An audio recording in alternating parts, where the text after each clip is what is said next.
में आज हम शुरू करेंगे फिजिक्स। तो फिजिक्स वाला भी आज हम शुरू करेंगे, तो विद इन 15 और 20 डेज फिजिक्स आपकी खत्म हो जाएगी। तो शुरू करते हैं इसके फर्स्ट टॉपिक से, जिसका नाम है यूनिट एंड डायमेंशंस। यूनिट क्या होते हैं? यूनिट होते हैं किसी भी फिजिकल क्वांटिटी को मेजर करने के लिए जो हम स्टैंडर्ड्स यूज करते हैं उनको बोलते हैं यूनिट। अब देखो, किसी भी क्वांटिटी को मेजर करने के लिए कोई यूनिट तो चाहिए ना। तो ऐसे तो हम बोल नहीं सकते कि जैसे कि कोई चेयर है, कोई टेबल है, उसका हम वेट देखेंगे, या कोई हम एप्पल ले रहे हैं तो एप्पल का हम वेट देखेंगे। तो उस वेट को मेजर करने के लिए एक यूनिट तो होना चाहिए ना, एक पर्टिकुलर यूनिट होगा तभी तो हम उसका वेट मेजर कर पाएंगे। तो जो फिजिकल क्वांटिटी को मेजर करने के लिए हम स्टैंडर्ड्स यूज करते हैं उसको बोलते हैं यूनिट्स।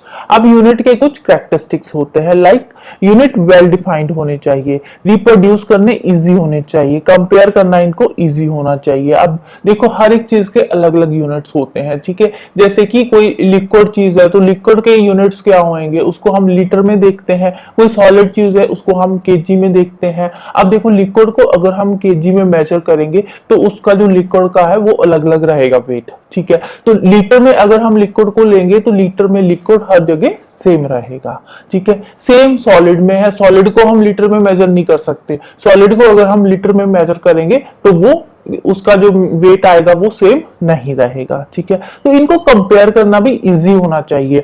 और सबसे जो इंपॉर्टेंट बात है यूनिट की, वो इंटरनेशनली एक्सेप्टेड होने चाहिए, ठीक है। ऐसे नहीं है कि हर कंट्री के अपने अपने यूनिट्स है, नहीं, सारी कंट्रीज के सेम यूनिट होना चाहिए, इंटरनेशनली एक्सेप्टेड यूनिट्स होने चाहिए। Independent of changes in physical conditions, physical conditions के साथ यूनिट चेंज नहीं होने चाहिए। यूनिट्स दो तरह के होते हैं, एक होते हैं फंडामेंटल यूनिट्स, एक होते हैं ड्राइव्ड यूनिट्स। फिर बात करते हैं सिस्टम्स ऑफ यूनिट्स की। यूनिट के सिस्टम डिपेंड करता है उसकी चॉइस पे, ठीक है। अब अलग अलग तरह के यूनिट्स होते हैं, अलग अलग चॉइसेस होते हैं यूनिट्स के। जैसे कि इंटरनेशनली एक्सेप्टेड सिस्टम्स की बात करें तो सीजीएस हो गया, एमकेएस सिस्टम हो गया, एफपीएस सिस्टम हो गया, एसआई यूनिट। एसआई यूनिट जो है वो मोस्ट एक्सेप्टेड यूनिट्स है, ठीक है। एसआई की फुल फॉर्म क्या है? System international. सीजीएस क्या हो गया? सेंटीमीटर ग्राम पर सेकंड हो गया, सेंटीमीटर ग्राम सेकंड हो गया, ठीक है। तो ऐसे ये हो गया मिलीलीटर किलोग्राम पर सेकंड। तो एफपीएस हो गया फ्रेम्स पर सेकंड। तो ऐसे अलग अलग यूनिट्स होते हैं, ठीक है। इनके अलग अलग जो सिस्टम होते हैं, ठीक है। और जो यूनिट्स होते हैं ना, ये एक दूसरे के साथ रिलेटेड होते हैं, ठीक है। जैसे कि अभी हम आगे देखेंगे। एसआई यूनिट की सबसे पहले बात करते हैं। जो एसआई यूनिट होते हैं इसके 7 फंडामेंटल यूनिट्स होते हैं बेसिकली। जैसे लेंथ है, लेंथ को मेजर करना है तो उसको हम मीटर में मेजर करेंगे। मीटर लेंथ का एसआई यूनिट है और इसका सिंबल है स्मॉल एम। मास मेजर करना है तो उसको हम किलोग्राम में देखेंगे, ठीक है। इसका सिंबल है केजी।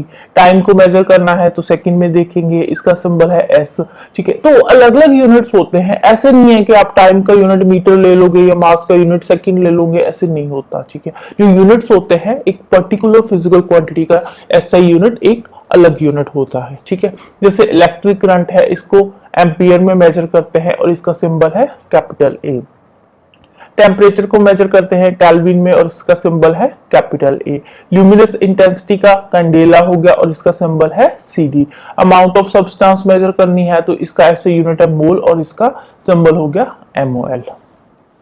फिर अब ये तो हमने देखे फंडामेंटल यूनिट्स, ठीक है। इसके अलावा दो और सप्लीमेंट्री यूनिट्स होते हैं, जैसे कि रेडियन हो गया, स्टेडियन हो गया। रेडियन यूनिट हम प्लेन एंगल के लिए यूज करते हैं, स्टेडियन यूनिट यूज करते हैं हम एक सॉलिड एंगल के लिए, ठीक है। और जो यूनिट्स होते हैं इनको हम फंडामेंटल यूनिट्स की टर्म में एक्सप्रेस करते हैं, जिसको बोलते हैं ड्राइव्ड यूनिट्स, ठीक है। अब ड्राइव्ड यूनिट्स के कुछ इंपॉर्टेंट एग्जांपल्स आगे। ड्राइव्ड यूनिट्स होते हैं मतलब कि इसका सीजीएस यूनिट अलग होगा, एसआई यूनिट अलग होगा और इन दोनों के बीच में रिलेशन होता है, ठीक है। ऐसे नहीं है कि एसआई यूनिट अलग है, सीजीएस अलग है और उनके दोनों के बीच में कोई रिलेशन नहीं है, ऐसा कभी भी नहीं होता।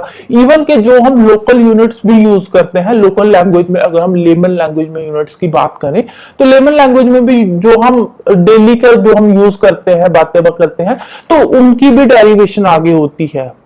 ठीक है, उनका भी आगे जो इंटरनेशनली एक्सेप्टेड यूनिट्स है उनके साथ वो भी लिंक्ड होते हैं, उन दोनों के बीच में कोई ना कोई रिलेशन जरूर होता ही है। जैसे कि अगर हम बात करें फोर्स की, तो फोर्स का जो सीजीएस यूनिट है वो है डाइन और एसआई यूनिट है न्यूटन। तो इन दोनों के बीच में रिलेशन क्या है, एक न्यूटन 10⁵ डाइन के इक्वल होता है। ठीक है, वर्क की बात करें, वर्क का सीजीएस यूनिट है अर्ग और ऐसे यूनिट है जाउल, तो एक जाउल 10⁵ अर्ग के बराबर होता है। ठीक है, तो यूनिट्स होते हैं ना, इनके बीच में कोई ना कोई रिलेशन होता ही है।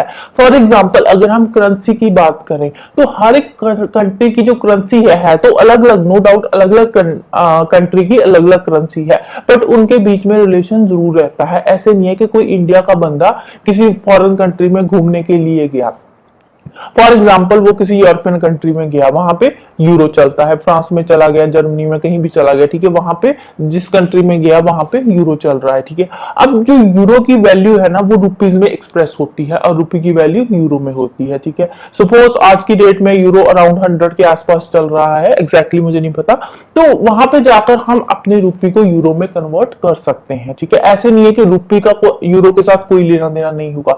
तो ये वाले जो इनके जो पैसों के यूनिट है ये भी एक दूसरे में कन्वर्ट होते हैं।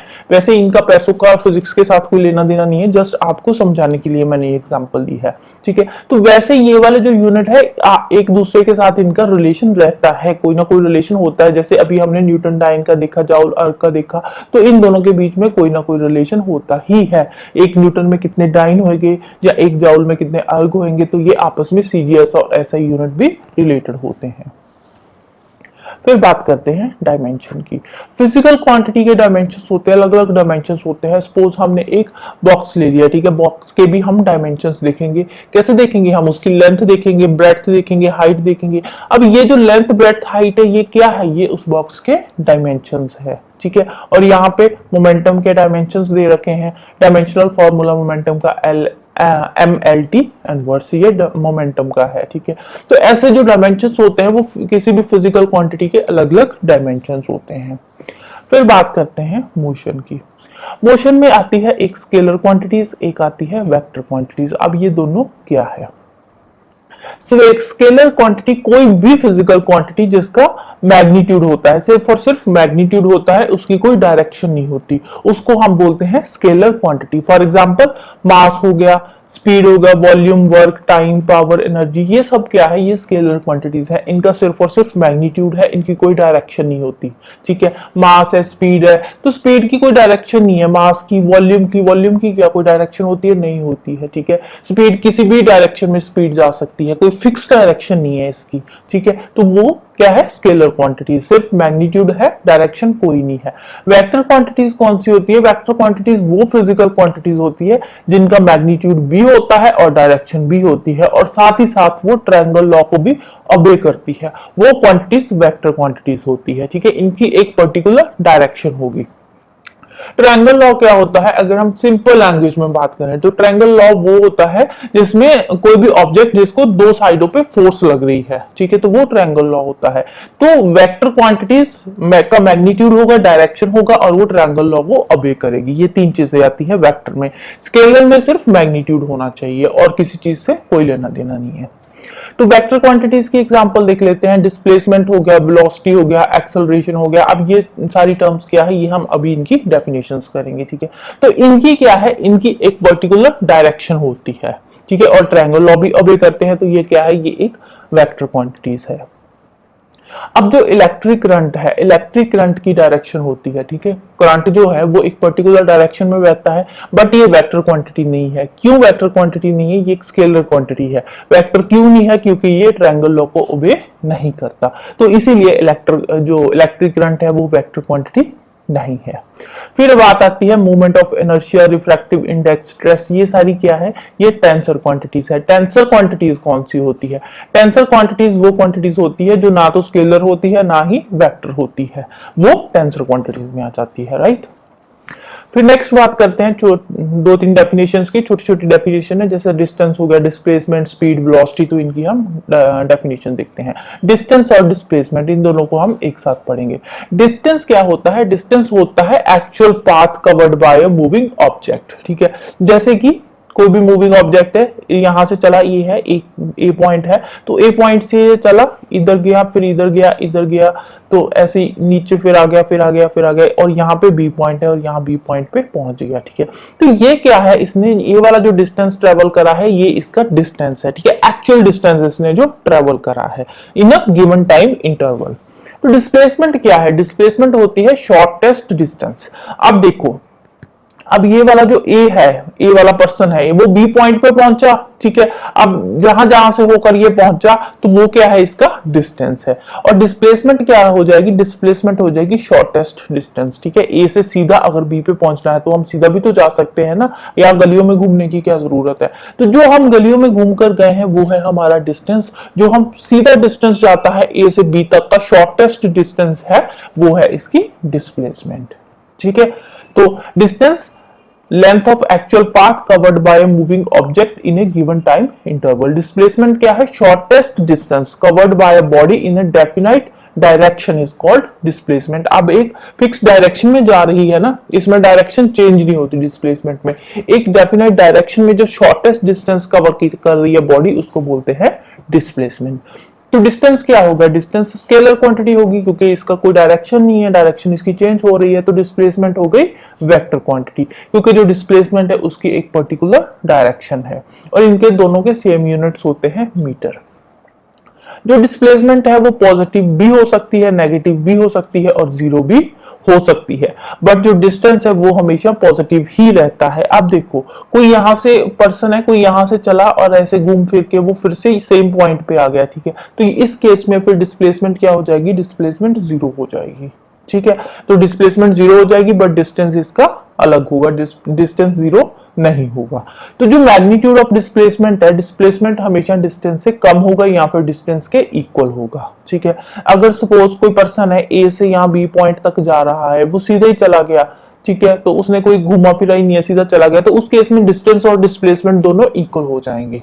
ठीक है, डिस्टेंस और डिस्प्लेसमेंट या तो इक्वल होंगे या फिर डिस्प्लेसमेंट डिस्टेंस से कम होगा। कभी भी डिस्प्लेसमेंट डिस्टेंस से ज्यादा नहीं हो सकती, राइट। फिर नेक्स्ट बात करते हैं स्पीड की।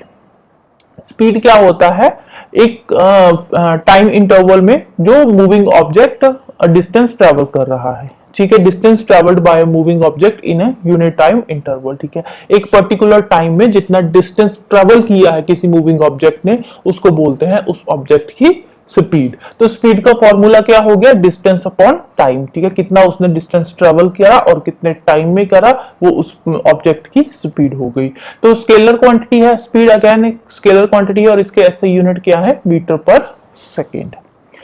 फिर बात करते हैं वेलोसिटी। अब देखो, पहले हमने देखा डिस्टेंस डिस्प्लेसमेंट ऑलमोस्ट दोनों सेम है। ठीक है, थोड़ा बहुत फर्क है दोनों में। In the same way speed और वेलोसिटी है, स्पीड और वेलोसिटी में भी थोड़ा सा फर्क है। फर्क क्या है, स्पीड में हम डिस्टेंस देखते हैं कि मूविंग ऑब्जेक्ट ने डिस्टेंस कितना ट्रेवल किया एक यूनिट टाइम में। वेलोसिटी में हम देखते हैं डिस्प्लेसमेंट, कि मूविंग ऑब्जेक्ट ने डिस्प्लेसमेंट कितनी कवर करी है इन अ यूनिट टाइम। तो वेलोसिटी का फॉर्मूला क्या होगा, displacement of over time. Speed का डिस्टेंस अपॉन टाइम था, वेलोसिटी का डिस्प्लेसमेंट अपॉन टाइम हो गया। और वेलोसिटी वेक्टर क्वांटिटी है, एसआई यूनिट इसके मीटर पर सेकंड हो गए। फिर बात करते हैं एक्सेलरेशन की। एक्सेलरेशन क्या होता है, एक्सेलरेशन होती है rate of change of velocity of object. ठीक है, किसी भी एक पर्टिकुलर टाइम पीरियड में, टाइम इंटरवल में ऑब्जेक्ट की वेलोसिटी कितनी चेंज हुई है, किस रेट पे वेलोसिटी चेंज हुई है, उसको बोलते हैं एक्सेलरेशन। तो एक्सेलरेशन का फॉर्मूला क्या होगा, change in velocity upon time. Acceleration again vector quantity है, एसआई यूनिट इसके मीटर पर सेकंड स्क्वायर है। तो अगर वेलोसिटी डिक्रीज हो रही है टाइम के साथ, तो एक्सेलरेशन नेगेटिव में चली जाएगी। ठीक है, अगर वेलोसिटी टाइम के साथ डिक्रीज हो रही है, मतलब कि ऑब्जेक्ट की स्पीड कम हो रही है, तो उस केस में जो एक्सेलरेशन है वो नेगेटिव में चली जाएगी, और इस टर्म को क्या बोलते हैं, retardation. Right, so that's all about today. तो जाने से पहले वीडियो को लाइक कर देना, शेयर कर देना और चैनल को सब्सक्राइब कर लेना। Thank you, bye bye and have a nice day.